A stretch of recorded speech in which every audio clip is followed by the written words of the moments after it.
I loro nomi sono Gasparo e Giuseppe Tonello, due fratelli, grandi ingegneri, veneziani doc, che nel 1800 emigrarono a Trieste e Muggia, dando un determinante impulso alla marineria triestina e portandovi la scuola veneziana. A rendere giustizia ai due grandi ingegneri veneziani, facendo conoscere la loro storia pressoché ignota, ci ha pensato un libro pubblicato da Franco Tonello, anch'egli parente alla lontana dei due benemeriti ingegneri. Le persone sono state effettivamente coinvolte e interessate.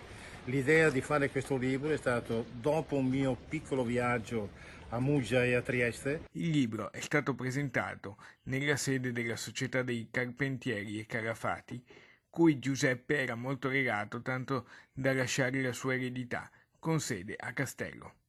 Tra i relatori sono intervenuti, oltre all'autore, Massimo Tommasutti e il professor Giampaolo Borsetto, alla presenza del presidente della società, Cesare Peris.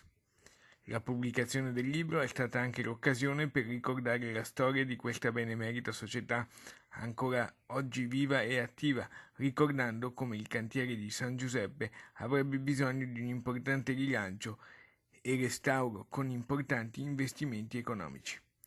E soprattutto questo importante patrimonio della marineria veneziana, con maestranze e carpentieri, debba rimanere vivo. Ho trovato che i due personaggi qui descritti, di fatto a Venezia non se ne parlava.